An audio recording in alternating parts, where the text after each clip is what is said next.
텍스토머 정품을 꼭 확인하세요. 우리 집 방충망 바꿨어요. 미세벌레 덤벼봐 먼지 모두 덤벼봐 촘촘해서 촘촘만 방충망은 촘촘만 예쁘고 통풍까지 좋아요. 방충망은 촘촘만 주식회사 텍스토머. 텍스토머 정품을 꼭 확인하세요. 우리 집 방충망 바꿨어요. 미세벌레 덤벼봐 먼지 모두 덤벼봐 촘촘해서 촘촘만 방충망은 촘촘만 예쁘고 통풍까지 좋아요. 방충망은 촘촘만 주식회사 텍스토머. 탄핵 반대 집회를 주도했던 태극기와 십자가의 동맹을 보면서 자괴감을 느끼는 기독교인들에게 기독교는 민주주의를 싫어하는지 아예 관심이 없는지 아니면 기독교도 민주주의를 지지하는지 답답하고 궁금한 시민들에게 호모 요쿠스의 저자 이병주 변호사가 시원한 질문과 명쾌한 답변을 제시합니다. 박근혜 사태와 기독교의 문제, 기독교인들에게 민주주의는 무엇인가? 도서출판 대장간. 인생을 보고 세상을 보라. 롯데카드 무브컬처 라이프 사진전. 역사에 각인된 기념비적인 순간. 거대한 존재에 맞선 인류의 도전. 어두운 시대를 밝혀낸 20세기의 영웅들. 삶과 역사가 만난 그곳. 라이프. 생명이란 이름에 담긴 900만 장의 역사. 롯데카드 무브컬처 라이프 사진전. 예술의 전당.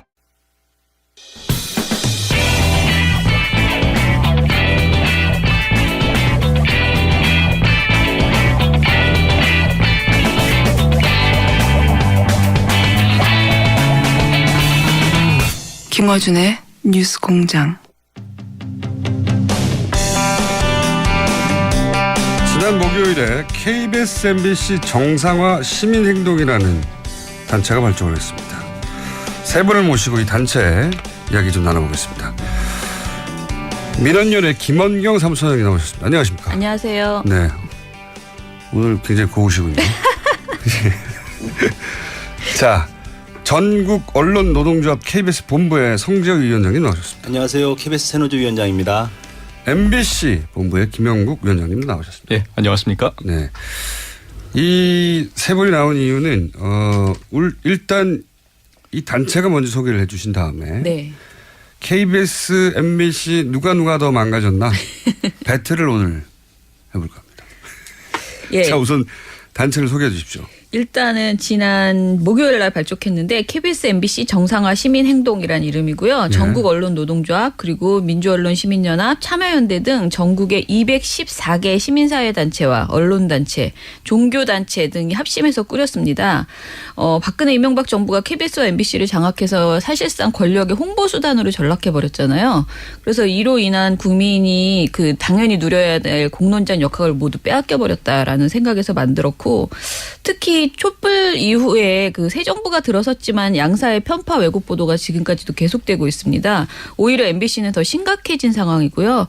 그 이유가 아직도 KBS, MBC 안에 박근혜 정부가 임명한 경영진들이 버젓이 자리 잡고 있고 그들이 변화를 불가능하게 막고 있다라는 생각입니다. 그래서 이제 국민이 KBS, MBC를 정상화시키기 위해서 진짜 행동을 해보자 이런 취지로 만들었습니다. 취지는 충분히 이해했습니다. 네. 근데 이제 일반인들은 방송국 안에서 근무할 기회가 없고 어떤 일을 겪는지 잘 모르고, 그리고 MBC 같은 경우는 뉴스를 안 본 지가 오래됐고 많은 분들이. 네. 그래서 저희가 이 시간을 마련했습니다. MBC가 더 심하냐, KBS가 더 심하냐, 누가 더 망가졌냐 배틀. 그래서 몇 가지 주제가 있어요. 그동안 사내에서 최악의 사건으로 회자되고 있는 게 무엇이냐. 그리고 KBS, MBC 모두 다 사내에서 절대 이야기해서는 안 되는 금기어가 있다고요. 네. 금기어 배틀. 그리고 요 대목에서 제가 보기에는 오늘 나오신 분들이 소송을 당하실 것 같은데. 각 본부에서 여기에 책임 있는 최악의 인물들로 선정된 인물이 누군가. 네. 이 세 번째 항목을 제가 기대하고 있습니다. 두 분이 회사에서 잘릴 뿐만 아니라 그리고 소송도 당하시는 꼭 큰 소송을 당할 수 있도록 부탁드립니다. 노력하겠습니다. 자, 그러면은 어디 먼저 할까요? MBC 먼저 할까요? KBS 먼저 할까요? 저희 KBS부터 말씀을 드리겠습니다. 알겠습니다. 근데 질문이 뭐였죠? 최악의 사건. 예. 사내에서 KBS의 구성원들이 이것이야말로 최악의 사건이었다. 뭐 사실 굉장히 많은 기억이 나는데 지난 10년 동안 네. 근자에 있었던 뭐 세월호 예. 당시에 이제 사장 해임까지 불러왔었는데 구체적으로 얘기해 주십시오. 예, 네. 그 당시에 이 세월호 참사에 대해서 보도국장이 부적절한 말을 통해서 유족들이 왔었고, 예. 교통사고다. 예, 그랬었죠. 그래서 그러면서 불거진 것이 이제 청와대의 보도 개입 문제였어요. 예. 뭐 이정현 당시 그 홍보수석하고 보도국장하고 이렇게 통한 내용. 뭐 이정현 수석이 당시 하필 대통령을 KBS 뉴스 봐버렸다 이러면서 해경을 옹호하고. 근데 뭐 이런 얘기인데 사실 저희가 정말로 KBS 직원들이 내부 구성원들이 정말로 기억하고 싶지 않은 최악의 사건은 아마 이제 며칠 뒤인데 8월 8일입니다. 8월 8일. 2008년 8월 8일에 그 베이징 올림픽 개막일이었는데 당시에 KBS 이사회가 정현주 사장을 해임시키기 위해서 모였던 날입니다. 그때 아침부터 직원들이 일을 막고자 회의장 앞에 꽉 들어찼는데 이때 경찰이 투입됐어요. MB 정권이 경찰을 투입하고 불법적으로 KBS 사장을 해임시켰죠. 강제로. 예, 직원들 다 끌어내고 정말 KBS 이 건물 안에 경찰들이 들어와서 직원들 끌어냈는데 이게 저희는 진행형이에요, 사실. 여러 가지 면에서 진행형이지만 당시에 이 경찰 진입을 총지휘한 사람이 누구냐? 현 이철성 경찰청장입니다. 아하. 당시 영등포 경찰서장이었고 저희들이 이철성 경찰청장 이름을 잊지 못하고 있어요, KBS 직원들이. 그러니까 방송국 안에 경찰들이 몰려와서 방송국 직원들이 막는데 끌어내고 그렇죠. 했던 사건으로는 이게 가장 KBS 구성원들한테는 치욕적인 사건이었다. 이 해임된 것이 당시 이제 이후에 재판으로 다 불법임이 이제 그렇죠. 판결이 났죠. 해고 무용 소송을 해서 승소하셨어요. 그렇죠. 네. 근데 이제 되돌아갈 수는 없는 거죠. 승소를 했지만 당시 해고 과정은 불법이었다고 법원에서는 판결을 내렸습니다. 이제 KBS 내에서는 지난 10년간 이게 가장 치욕적이었다라고 말씀하신 거고 MBC는 좀 많지 않습니까? 뭐 하나를 꼽기가 좀 어렵습니다. 예. 사실 이제 요즘 방송 장악이다, 언론 장악이다 이런 말 많이 쓰는데 저는 개인적으로는 장악보다는 점령 또는 학살이라는 표현이 더 어울리는 그런 시기가 아니었나 생각이 됩니다. KBS와 마찬가지로 MBC도 이 2008년에 모든 문제가 시작되었는데요. 이명박 정부 들어서고 나서 여러분들 기억하시겠지만 그 PD수첩 PD들에 대해서 검찰이 체포를 하고 강제 수사하고 또 MBC에 압수수색을 시도하고 근데 나중에 다 대법원에서 무죄가 났죠. PD수첩 PD들이 체포됐죠. 맞습니다. 그때. 그 광우병 보도 관련해가지고 체포를 했어요. 당시에 MB 정부한테는 아마 MBC가 눈엣 가시 같은 그런 존재였을 겁니다. 최악의. PD수첩 그 미국산 쇠고기 수입 보도도 그랬고 또 전에 대선 때부터 BBK 가장 적극적으로 보도했던 데가 MBC였고 또 새 정부 들어서고 나서도 뭐 한반도 대우나 이런 것들 가장 MBC가 비판적이었거든요.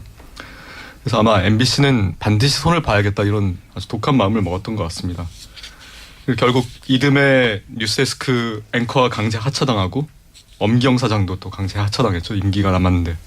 그렇게 해서 MBC에 들어온 사람이 2010년 2월에 그 유명한 김재철 사장입니다. 네, 유명한 분이죠. 굉장히 유명한 분이죠. 김재철 씨 임무는 딱 하나였습니다. MBC를 파괴하는 겁니다. 나중에 이 김재철 사장이 첫 인사를 하고 나서 김우룡 당시 이사장이 김재철 사장이 큰 집에 가서 조인트 까이고 MBC 좌파를 80% 정리했다. 여기서 큰 집이 이제 청와대. 네. 청와대에 가서 뭐 하는 거냐라고 홍군형이 난 다음에 MBC 인사들을 대거 날렸다. 뭐 이런 표현인 거죠. 그래서 이때부터 이제 MBC 내부의 비판적 언론인 또는 그 유능한 언론인들에 대한 대학살 작업이 시작이 됩니다. 단적으로 지난 7년 사이에 해고가 10명. 직접 해고는 10명이고. 그리고 정직 이상의 중징계가 108명.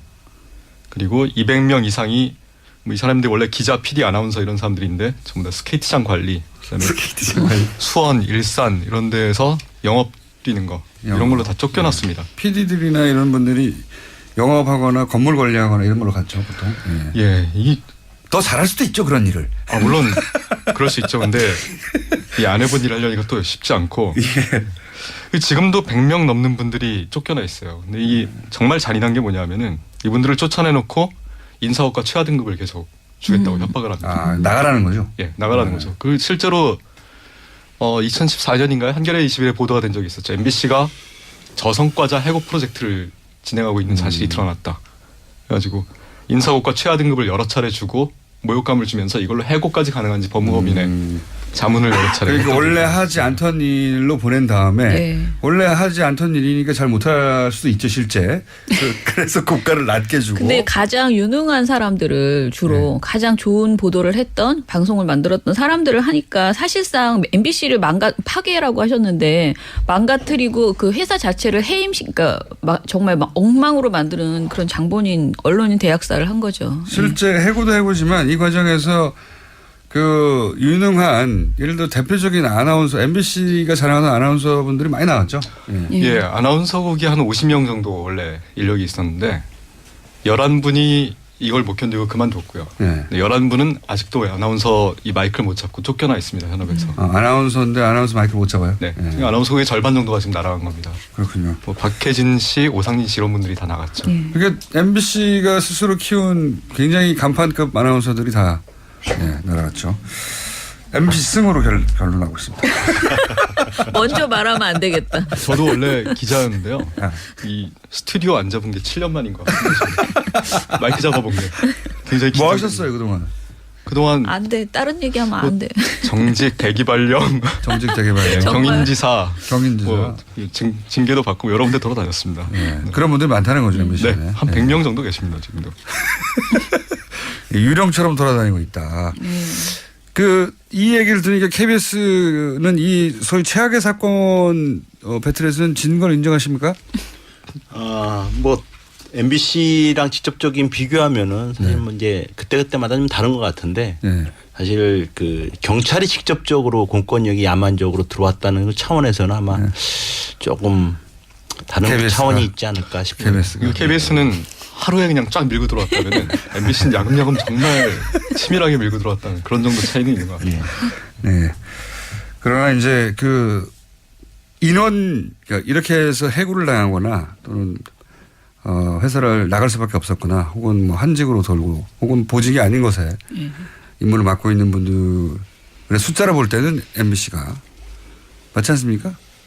그렇죠. 아무래도 저희는 자발적으로 좀 나가신 분들이 많아요. 사실 일하다 보니까 도저히 이제 할 수 없어. 뭐 대표적으로 최근에 얘가 이제 이른바 친일과 훈장이라는 프로그램을 만들려다가 도저히 못 만들어서. 친일과 훈장. 예, 그렇죠. 소위 아직도 이따 나중에 뭐 물어보시겠지만 우리 금기어입니다. 친일이요? 예, KBS에서는 반공과 훈장은 나갑니다. 그러니까 간첩과 훈장. 간첩이라는 단어는 금기어가 아닌데. 친일이 금기어로 되어 있습니다. 그래요? 그럼 금기어로 넘어가서 왜 친일이 금기어죠? KBS가? 사실 그전에 뭘 좀 설명을 드리려고 했는데 이 친일이라는 문제가 아까 잠깐 말씀드렸지만 이 훈장이라는 우리 정부 수립 이후에 훈장을 누가 받았나 또 왜 받았나라는 거를 탐사 보도해보는 프로그램을 한 3년에 걸쳐서 우리가 추적을 해왔어요. 그런데 두 편으로 만들었어요. 간첩 조작과 훈장. 간첩 조작과 훈장을 좀 받았고 저 방송에 나갔는데 그 다음에 2편인 친일과 훈장이 방송되지 못했어요. 이게 왜 그러냐면 왜 그랬었죠? 우리 이사장님이 이인호 이사장님이 이 뉴라이트의 데모십니다. 데모로 불리시고 이승만을 거의 이제 그 국부로 그 다음에 정부 수립을 건국절로 이렇게 주장하시는 대표적인 분이시죠. 그렇다 보니까 이런 이 친일과 관련된 문제들이 기획이 되지 못하고 기획되더라도 방송되기가 어려워요. 사실 이야기를 하다 보면 자기한테 연결되니까. 그렇죠. 뭐 할아버지 얘기가 당연히 연상되겠죠. 이명세 씨라고 이미 이제 친일명 사전에 등록이 돼 있는 분이고 사실 그 전에도 MB 정권 때도 마찬가지였어요. 그 이른바 간도 특설 때의 출신인 백선엽 씨를 미화하는 프로그램이 제작이 됐는데 난리가 났었죠. 그렇죠. 당시 독립운동단체들이 KBS에 몇 개월째 와서 항의했음에도 불구하고 독립군 때려잡던 사람이라고. 그렇습니다. 그 간도에서 독립군 때려잡던 데가 간도 특설대인데 그래서 결국은 방송이 됐는데 그 당시에 제가 그 첫머리에 백선엽 씨의 그 얘기를 잊을 수가 없어요. 뭐라 그러냐면 내 생에 가장 영광스러운 날입니다. 이렇게 표현합니다. 그걸 KBS가 친일파 백선엽한테 만들어준 거예요. 그런 식으로 뉴라이트 정권이 계속대로 이어지다 보니까 이른바 식민지기의 근대화 뭐 이런 건데 걔네들이 뉴라이트 이러한 것들이 KBS에 고스란히 심어져서 지난 9년 동안 야금야금 프로그램에 반영됐던 친일이라는 단어는 쓰면 안 되는. 친일과 관련된 기획은 하면 안 되는. 친일을 규명하기 어렵고. 네. 이제 그런 상황입니다. 몰랐습니다. 친일이라는 말을 하면 안 되고. 한 가지만 좀 더 말씀드리자면 저희가 뭐 천하나 이기고 싶은 욕구를 보십시오. 눈빛이 반짝반짝. 아니 천하나 뭐 블랙리스트 최근에 뭐 블랙리스트 우리 한한 선생님 뭐 이런 것도 있고 세월호 아까 말씀드린 그런 부분도 사실 거의 한동안 다루지 못했던 단어들인데 우리 또 재밌는 게 정상화란 말을 이 보도본부 쪽에서는 별로 쓰지는 않습니다. 정상화란 말이 굉장히 좋지 않습니까? 비정상을 정상화한다는 거. 근데 이게 왜 그러냐면 그 지난 총선 직전에 보도본부에서 어떤 일이 있었냐면 공정보도를 위한 그 감시 역할을 해왔던 게 굉장히 기자협회가 그 제일 앞에서 감시 역할을 했는데 이른바 보도국장을 위시해서 이 간부들이 기자협회 정상화 모임이라는 사조직을 만듭니다. 그러면서 공격을 하고 게시판에다가 자기네들이 글을 올려서 연명을 해요. 야 기자협회 정상화 모임에 우리 보도국장을 위해서 각 부장들 들어와 있으니까 너희들도 여기에 사인해라. 이런 식으로 했다가 이제 정치적 상황이 확 바뀌어버리니까 어떻게 되냐면 이게 이른바 소위 부역한 명단 이렇게 비슷하게 지금 떠돌고 있습니다. 그렇군요. 정상화 안 되고 친일 안 되고 세월호 안 되고 근데 그중에서 친일은 몰랐네요. 친일. 네.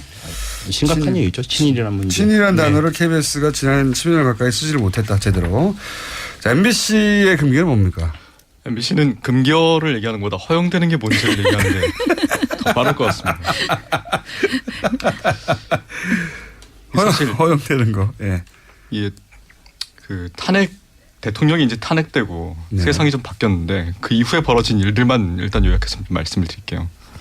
세월호 인양이 지난 4월에 있었죠. 당시에 이제 2580에서 이 세월호 인양 문제를 다루면서 기자가 기사에 진실, 그다음에 책임 규명 이런 단어들을 이제 사용했습니다. 국장이 바로 불러서 진실이란 단어 삭제해라, 책임이란 단어 삭제해라. 진실, 책임, 규명. 그리고 이날은 이제 지금 김장겸 사장이 취임한 날이었습니다. 2월 28일이었는데 지난. 이날 MBC가 무슨 일을 했냐? 취임식 날. 원래 이 PD들이 준비하고 있던 탄핵 관련 다큐멘터리가 있었어요. 그러니까 이 탄핵 과정을 전반적으로 쭉 역사적 기록물로 좀 남기려는 그런 시도였는데 이거 바로 불방시켜버렸습니다. 취임식 날. 그리고 담당 PD는 구로로 유배를 보냈습니다. 같은 날 또 무슨 일이 있었냐?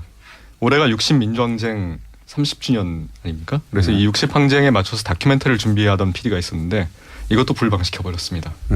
그리고 담당 PD는 이 허락 안 받고 미리 예산 썼다고 징계위 인사위에 넘겨서 징계해버렸습니다. 심지어는 뭐 탄핵, 민주주의 이런 단어들도 금기인 거죠.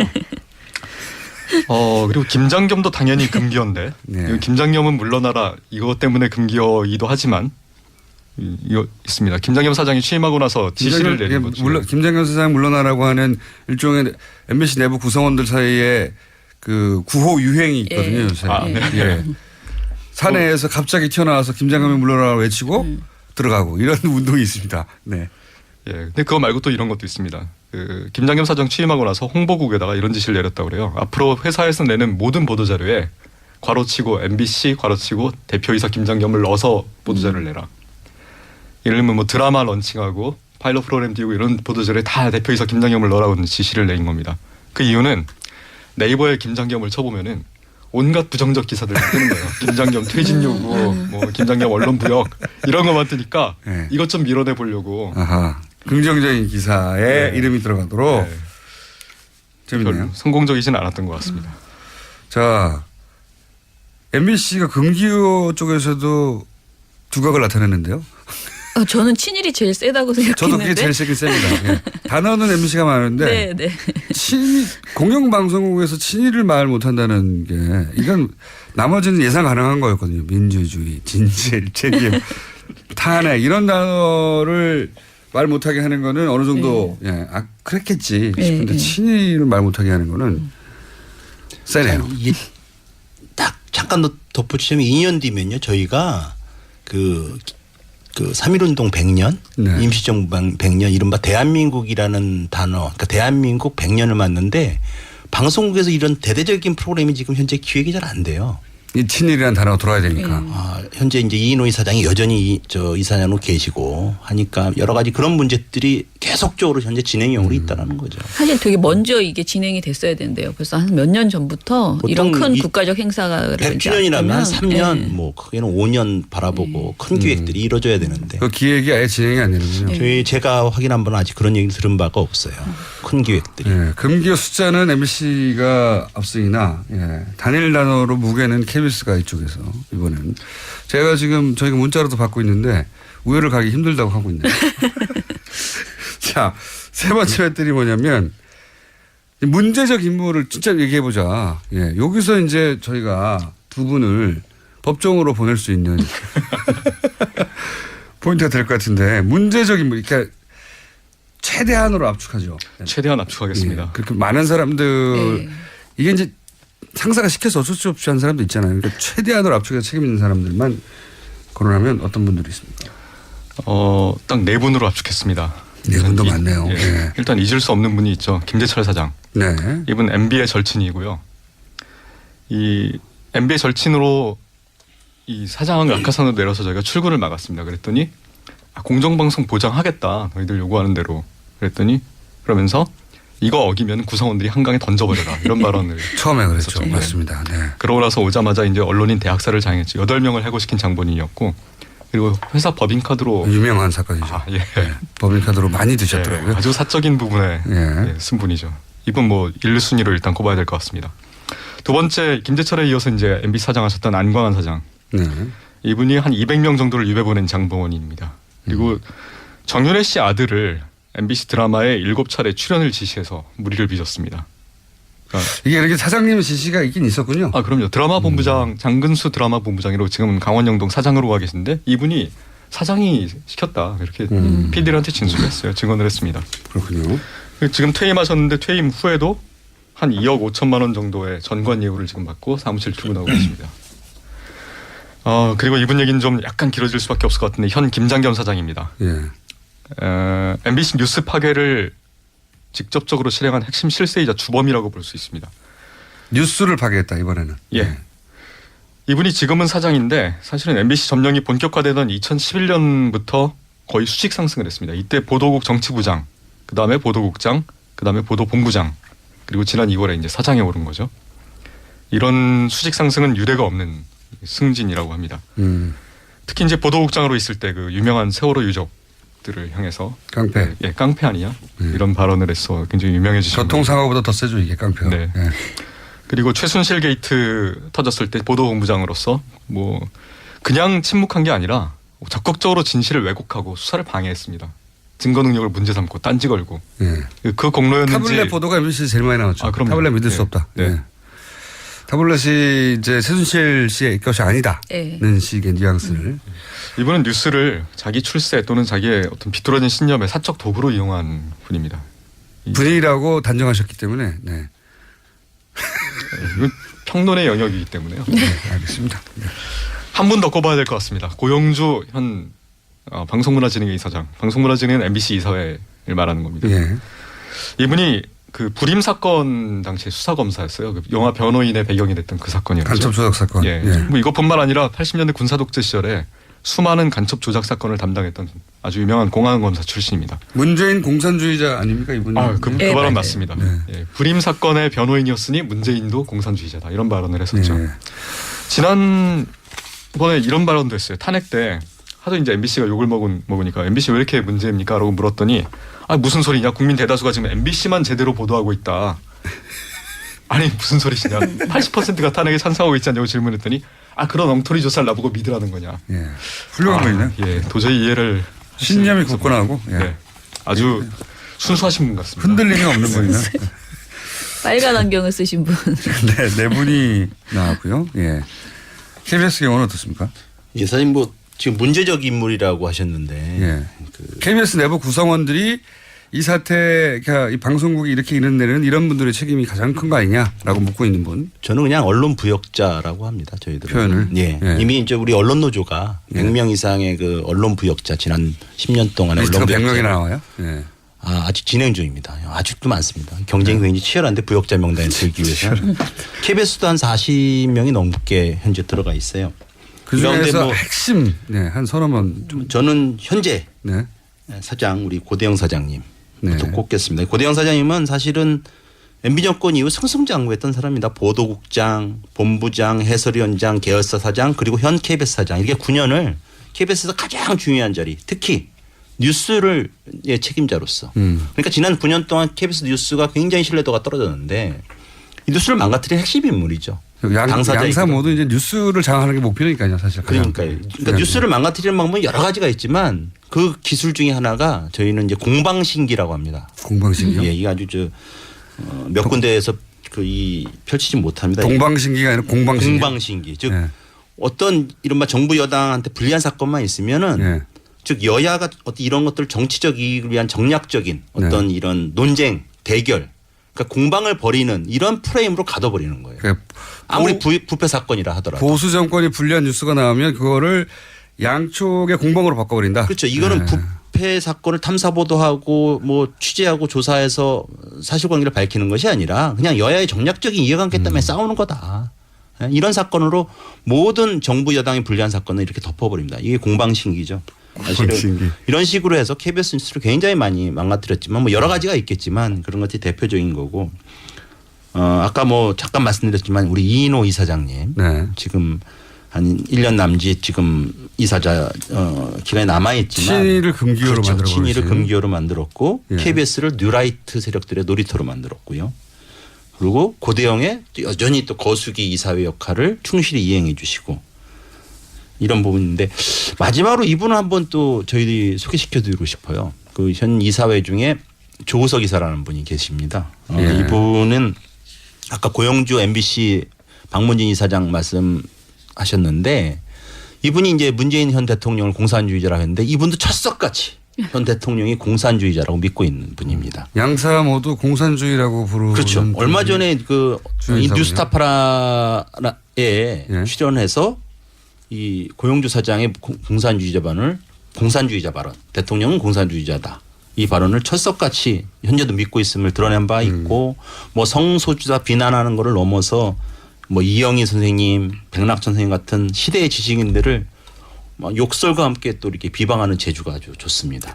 예, 그래서 저희들이 그 사실은 이런 것들이 사실은 우리가 보통 이른바 얘기하는 일베에서나 보는 행태들인데 사실 이런 공영방송 이사들 사실 이 방통위에서 임명 추천을 하거나 임명하거든요. 예. 해임시켜야 되지 않나 이런 생각이 듭니다 이제는. 알겠습니다. 자, 사실은 이 지금 말씀하신 내용들을 다 최승호 이제 감독이라 불러야 되는데요. 네네. 벌써 영화를 2번째 만드신 네. 건데 최승호 감독의 공범자들의 지금 부천 영화제에서 첫 선을 보였는데 공범자들이라는 내용에 이 내용들이 대략 나오고 있습니다. 나오고 네, 있는데 맞아요. 지금 시간이 거의 다 돼가지고 여쭙고 싶은 게 뭐냐면 저 배틀은 앞으로도 시간 될 때마다 예, 모시는 걸로 오늘 맛배기로 하고 아주 재밌네 배틀이. 이게 이제 이런 얘기를 듣다 보면 참 답답하긴 한데 예. 어떻게 해야 되냐 이거죠. 도대체.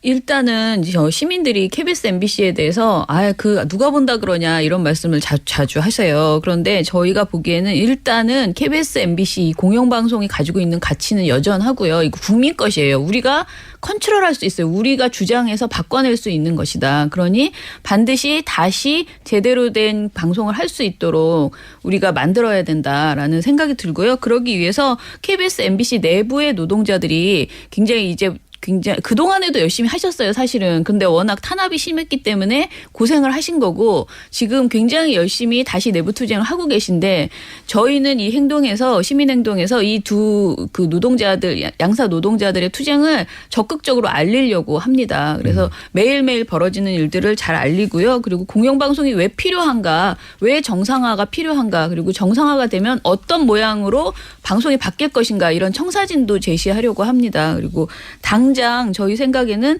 다음 주부터 이번 주 금요일부터 KBS 앞 에서 저녁 7시, 금요일 저녁 7시에 KBS 앞에서 이제 촛불문화제를 하고요. 그리고 그 다음 주에는 MBC 이래서 매주 번갈아 가면서 격주로. 금요일마다 촛불문화제를 할 생각입니다. 그러면 이 사안에 관심이 있으신 분들은 일반 국민들도 와서 힘을 좀 보태달라. 그렇죠. 이런 네. 얘기도 하고. 자, 그러면은 시작한다고 하니 앞으로 저희가 자주 관련 뉴스를 전해드리겠는데 오늘 처음 나오셨는데 배틀 잠깐 하셨는데 두 분의 이야기를 일단 들어보겠습니다. 오늘 나오신 김에 꼭 하고 싶은 이야기. 그리고 이제 물론 거론됐던 분들의 반론권도 저희가 보장하기 때문에 MBC 사장님, KBS 사장님 저희 방송에 얼마든지 출연하실 수 있고 저희는 기다리고 있고 저희 작가가 연락도 드릴 겁니다. 자. 예, 지난 토요일 저녁에 이제 아까 말씀하셨던 그 최승호 선배 영화 개봉했는데 여기 해직 기자 이용마 기자가 왔었습니다. 이런 말을 했습니다. 이 투쟁을 시작할 때 자기가 40살이었는데 지금 벌써 50살이 됐다. 다 청춘이 망가졌다. 40에 청춘이 시작된 건 아닐 텐데 그분이. 네. 마음이 젊으신 분이네요. 10년. 야. 사실 한 가지만 말씀드리면은 지난 9년간 사실 무자비한 언론인 학살과 언론 자유 침해 속에서도 우리 MBC 구성원들 포기하지 않았습니다. 지금 7년째 파업 중입니다. 현재도 쟁의 사업장입니다. MBC는. 파업 중이에요? 네.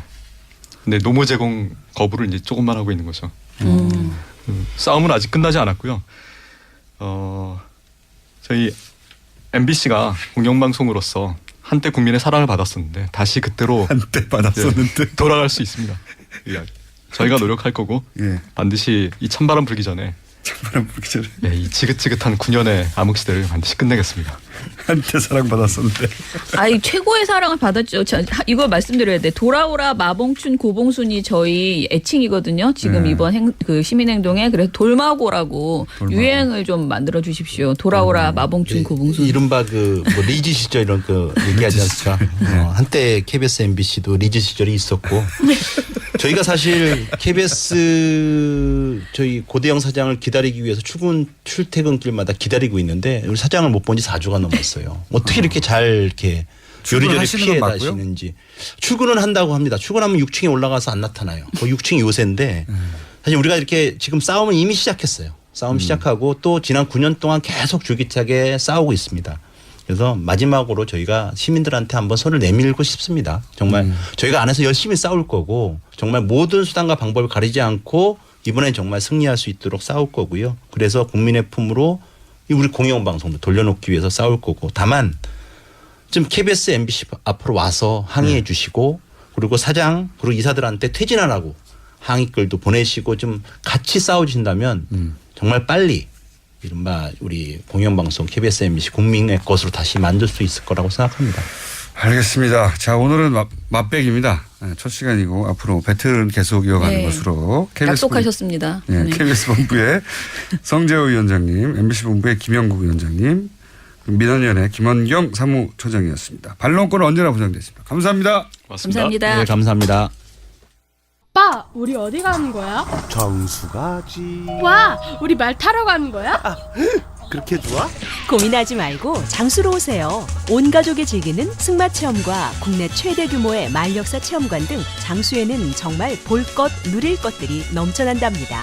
말의 심장 소리를 직접 느껴보는 장수에서의 하룬 여행. 장수는 항상 가까이 있습니다. 주말 여행은 장수로. 승마 체험 예약은 063-350-5486.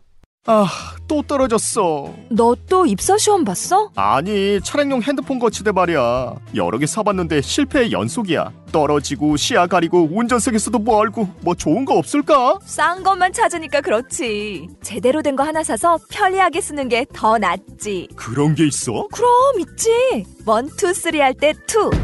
힘 세다 할 때 힘. 투 힘. 투 힘? 2배로 힘이 세다는 건가? 네이버 검색창에 투 힘을 검색해보세요. 100년 이상 살 수 있는 장수 어종 캐비아를 낳는 어종으로 더욱 유명한 철갑상어. 이 철갑상어를 진액으로 만들었다는데 그 이름하여 설악어. 오메가3 필수 아미노산 각종 미네랄 콘드로이친 등 100년 장수 철갑상어를 진액으로 한 컵에. 좋다 좋아. 철갑상어 진액 설악어. 스테미너가 콸콸콸. 검색창에 설악어.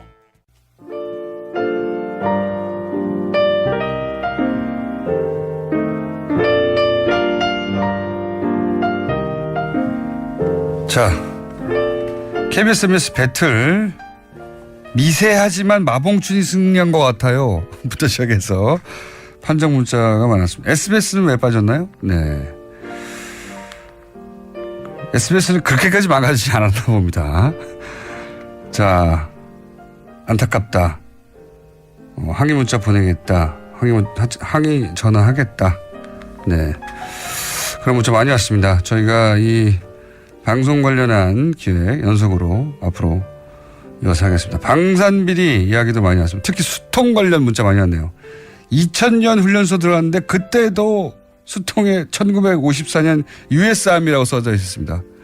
이야, 아직도 그렇군요. 6.25보다 더 오래된 수통을 저는 썼습니다. 맞아요. 이거 가보시면 이 돈을 다 어디다 썼는지 도대체. 방산비리는 극형에 쳐야 됩니다. 극형에. 아유 참네. 남성분들은 군대를 다녀오신 남성분들은 한결같이 느끼시는 걸 거예요. 예.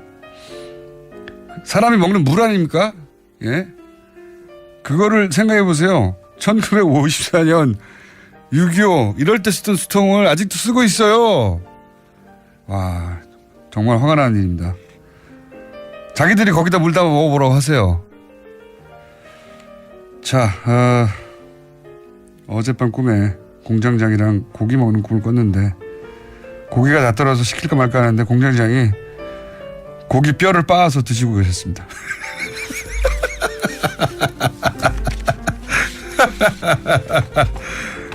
네, 뭐 그럴 수도 있죠. 여기까지 하겠습니다.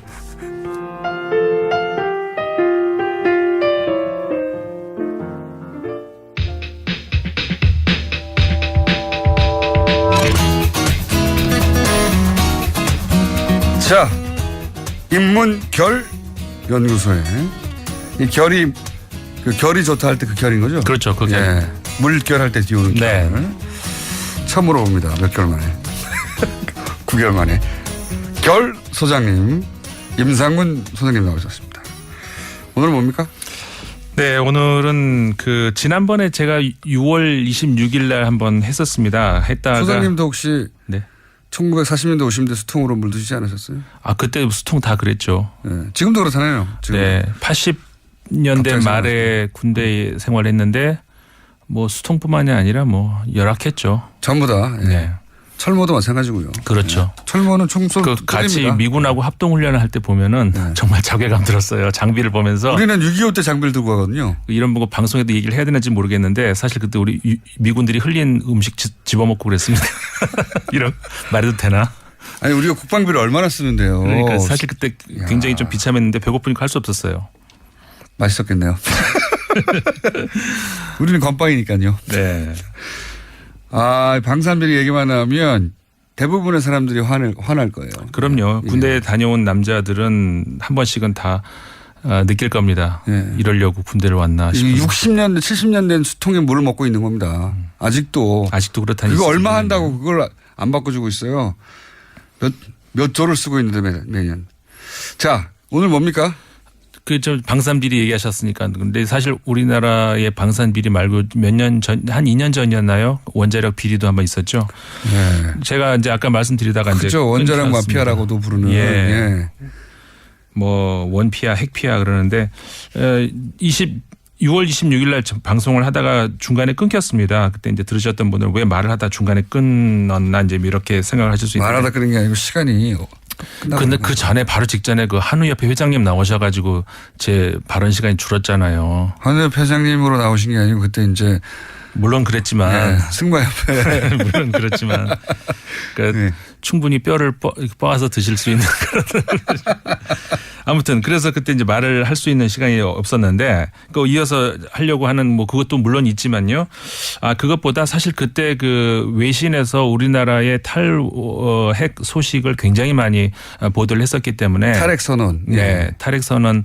우리나라에서는 지금 이게 이제 탈핵 선언에 대해서 백년지 대계를 이런 식으로 갑자기 하면 되냐라고 하는 이제 반론들 학계에서도 업계에서도 나오고 있습니다. 그렇죠.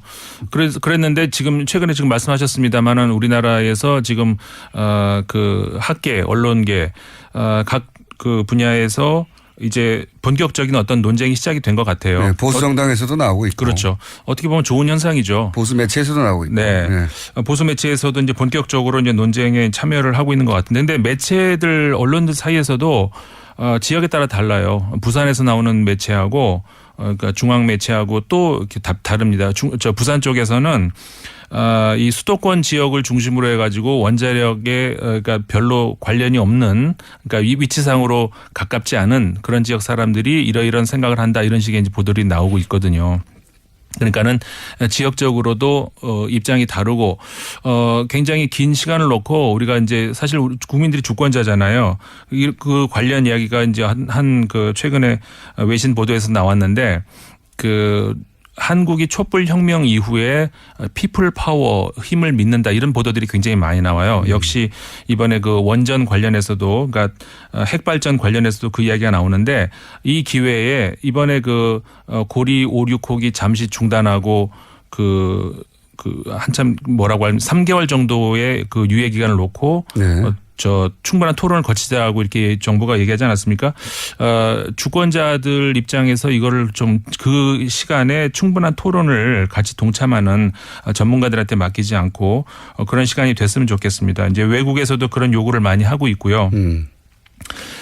지난 6월 26일 잠깐 말씀을 드렸습니다만, 우리나라가 원자력 발전 규모로, 핵발전 규모로 세계 5위, 6위 수준이거든요. 근데 우리나라보다 앞서 있는 국가들은 전부 이제 핵 무기를 보유하고 있는 나라들이고, 그리고 영토도 우리나라보다 훨씬 크고요. 핵무기 없으면서는 1등이라는 거죠. 그렇죠. 핵무기 없는 나라 중에서는. 그리고 일본이 물론 핵무기는 없습니다만은 일본이 우리나라보다 이제 앞서 있고, 그걸 제외하고는 이제 우리나라가 이제 1등이고, 그다음에 인구 면적 대비 이렇게 밀집되어 있는 그 규모로 보면은 1등이고요. 그 앞서 있는 나라들 같은 경우에는 뭐 워낙 큰 나라들이잖아요. 그러니까 미국, 러시아, 우리보다 앞서 있는 나라가 미국, 러시아, 중국, 프랑스, 일본, 이 정도가 우리나라보다 그 원전이 더 많이 활성화되어 있는 나라들이거든요. 그러니까 우리보다 면적이 더 크고 밀집도가 더 떨어진다는 얘기죠. 이런 여러 가지로 이제 우리나라가 이제 다른 나라 선진국들하고 사실 그 뭐라고 할까요? 그 같은 조건이 다르다고 할 수가 있는 거고. 우리보다 잘 사는 나라들에서 왜 아직도 이렇게 원전이 더 많은데 무슨 얘기냐라고 반론할 수 있는데, 땅 면적 대비 그리고 핵무기가 없는 나라 중에 이런 조건으로 따지면 1등이다 우리가. 네, 그렇죠. 그만큼 핵이 밀집돼 있고 한번 잘못되면 큰일 난다는 거죠, 한마디로. 그렇죠. 근데 이제 이런 점에 대해서 이제 그 반론을 하는, 그러니까 저는 뭐 어느 쪽 입장을 취하든 어쨌든 간에 그 주권자로서의 모든 시민이 이런 논쟁에 동참을 해봐야 되지 않는가, 이런 입장에서 이제 말씀을 드리는 건데, 반론을 하는 쪽에서는, 그러니까는 탈원전에 대한 핵발전에 대한 반론을 하는 입장에서는 어쨌든 그 화석 연료보다는 공해가 훨씬 덜하다는 것, 그다음에 비용이 싸게 든다는 것, 이런 것들을 이야기를 하죠. 근데 비용 측면에서 봤을 때 당장 건설을 하고 발전을 내 필요한 그런 비용은 물론 싸게 드는 건 맞는데, 모든 비용을 다 합쳐봤느냐라고 했을 때 그거는 꼭 그런 건 아니거든요. 그렇죠. 폐기할 때 비용, 엄청난 비용이죠. 폐기하는 비용도. 그렇죠. 지금 우리 그 고리 1호기 이제 좀 있으면 해체 작업을 이제 하겠습니다만, 그 시간이 최소 15년에서 길게는 더 몇십 년까지 든다고 하잖아요. 해체 비용이 한 기당 6천억 원 가량이 든다고 하거든요. 그러니까는, 근데 이건 역으로 말하면은, 그러니까는 그 소위 말해서 폐로 산업이라고 얘기를 하죠. 그러니까는 해체하는데 그 필요한 어떤 그 산업적인 어떤 그런 비용이라든가 기술, 장비, 이런 것들이 엄청나게 들어가기 때문에 그것도 이제 무시 못 한다는 거죠. 그러니까는 원자 발전, 핵 발전을 우리가 이제 포기를 함으로 해서 그 기술을 다 어떻게 하느냐, 거꾸로 그 앞으로 전 세계적으로 이 폐로 산업에 대한 그 어떤 그 잠재적인 가능성이 무한하다는 겁니다. 그러니까는 외국 언론에서도, 외신들도 그런 보도들이 나오거든요. 한 일본 언론이었던 걸로 기억하는데요. 그러니까 짓는 게 아니라 탈원전으로 갈 때, 그러니까 소위 이제 원전 관련된 산업이 큰데 산업적인 측면에서 반대하는 사람들도 있는데, 거꾸로 원전을 그 폐로 시키는 데 들어가는 사람도 크다. 굉장히 크다는 겁니다. 그 사업에 큰 그 돈을 산업적인 측면에서 성과 혹은 뭐 가능성이 있기 때문에 거기도 산업적으로 큰데 그쪽으로 왜 투자를 충분히 할 수 있다는 거죠. 있다. 국내뿐만이 아니라 그러니까 우리나라 이런 얘기 하잖아요. 그 외국에 우리나라가 그 생각 못 해봤네요. 예. 지난 그 이명박 정부 당시에 거기 아랍에미리트 연합이었죠. 우리가 이제 그 수주도 받고 이 그 큰 규모의 그걸 받았지 않습니까? 근데 그런 걸 다 어떻게 할 거냐? 우리가 이제 상당한 그 선진적인 기술로 외국으로 이 기술을 수출할 수 있는 단계에 이르렀는데 어떻게 할 거냐? 그거 못지않게 페로 기술도 그 상당한 어떤 그 우리나라가 선진국으로 진입하고 싶어하는 그리고 세계 1위가 되고 싶어하는 그런 것이 보인다라고 일본 언론에서 이번에 보도를 했더라고요. 그렇군요. 그러니까 그 규모가 상당하다는 건데 아까 제가 이제 한 기당 6천억 원의 규모가 비용이 든다고 했잖아요. 근데 그걸 해체할 때 그 생산할 그 유발 효과가 조금은 그거보다 적은 6천억 원보다 적은데요. 한 그 조사에 따르면은 5,682억 원이 든다는 거고요. 그러니까 그 산업적인 유발 효과가 난다는 거고 거기다가 부가가치 유발 효과까지 하면은 그러니까 2,069억 원 이걸 합치면은 7,751억 원이 나오거든요. 다시 말하면 해체 비용보다 그 해체한 다음에 나올 수 있는 그 경제적인 효과가 더 크다는 거죠. 알겠습니다. 저희 이 문제는 탈핵 문제는 사실은 창만 양론이 있기 때문에 저희가 계속 다룰 텐데. 그렇죠. 다루기 전에 한 가지 그 짚고 넘어갈 것은 이게 마치 내일 모레 당장 일어나서 2년 아니죠. 3년 후에 전기요금이 갑자기 급등할 거라고 하는 가짜 뉴스들이 요새 많아요. 네. 그런 건 아니고. 사실이 아닙니다. 예. 네. 탈핵을 하더라도 이게 몇십 년이 걸릴 일이에요. 몇십 년이 걸릴 문제입니다. 이거는. 네. 그러니까는 앞으로 제가 이제 드리고 싶은 말씀은 앞으로도 외신에서 또 나올 거고 저도 또 말씀을 드리겠습니다만은 국민들이 관심을 가지고 봐야 되는 문제다. 이런 말씀 드리고 싶습니다. 김상훈 의원이었습니다. 저는 김호준이었습니다. 내일 뵙겠습니다. 안녕.